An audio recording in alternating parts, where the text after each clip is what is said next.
లేదు, మాకు 5 నెలల జీతాలు లేవు. మాకు ఈ అకౌంట్ జీతాలు కావాలా. చేతంటే ఇస్తారు మాకు. మాకు అకౌంట్ జీతాలు కావాలా.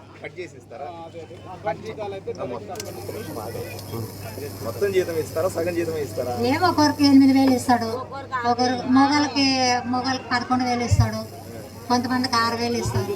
ఇట్లే మాకు రెగ్యులర్ గా 5 నెలలు అయింది సార్. అడిగాము, ఎలక్షన్లు పోయేంత వరకు రావాలి.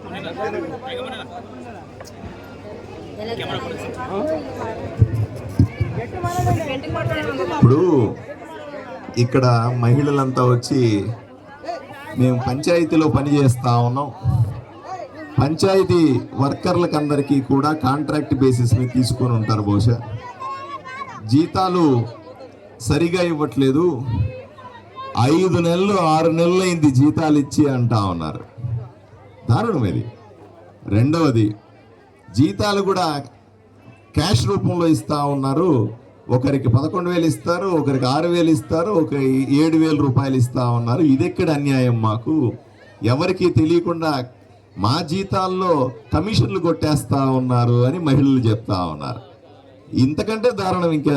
మహిళలు క్లీనింగ్ పని చేస్తారు, రోడ్లు ఊడుస్తానో, పంచాయతీలో మురుగు పని చేస్తానో, ఇంకోటి చూస్తున్న మహిళలకి ఆ విధంగా అన్యాయం చెయ్యొచ్చా అని మిమ్మల్ని అందరినీ అడుగుతా ఉన్నా. ఇంతకంటే దారుణం ఇంకేమన్నా ఉందా అని అడుగుతా ఉన్నా. ఇక్కడ ఉన్న మీడియా వాళ్ళు కూడా వినాలి, ఇవన్నీ కూడా ఇంత దారుణమా? ఊర్లో ఈ పంచాయతీలో పనిచేసే 30 మందికి వాళ్ళ జీతాల్లో కమిషన్ కొట్టేస్తా ఉన్నారంటే ఇంతకంటే దరిద్రం ఇంకేమన్నా ఉందా అని అడుగుతా ఉన్నా. అమ్మ, ధైర్యంగా ఉండండి.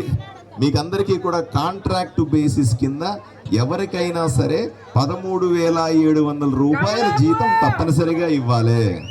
అది కాంట్రాక్ట్ బేసిస్ అయినా లేదా డైలీ వేజెస్ కింద ఇచ్చినా సరే అది కనీస వేతన చట్టం ఉంటుంది. అంటే మినిమం ఇంత డబ్బులు రావాలా అని ఉంటుంది. అది 13,500 రూపాయలు అట్లా ఉంది. నాకు కరెక్ట్గా నెంబర్ నాకు అంత గుర్తుంది. ఓకే, దాన్ని చూసి ఎలా చేయాలో చేస్తా. బట్ 100కు 100% మీకందరికీ కూడా చేతిలో డబ్బులు ఇవ్వడం తప్పు. ఎందుకంటే కమిషన్ కొట్టేయాలనే ఉద్దేశంతో మీకు చేతిలో డబ్బులు ఇస్తా ఉన్నారు, అది తప్పు. మీరు అకౌంట్ ఓపెన్ చేసుకుని ఉంటారు, ఇప్పుడే నేరుగా మీ అకౌంట్లోకే పడాలా. వాళ్ళకి ఇంకో దొంగ మార్గం ఏంటంటే, నువ్వు మాటినకపోతే మేము ఉద్యోగాల నుంచి తీసేయచ్చని, మీరు అసలు ఉద్యోగస్తులే కాదు అని చెప్పడానికి క్యాష్ ఇచ్చేసి అకౌంట్లో వేస్తే మీరు ఉద్యోగస్తులు అవుతారు కదా. కాంట్రాక్ట్ చేస్తున్నామని మీరు డిమాండ్ చేస్తారు కదా, మీకు భయం ఉండదు కదా.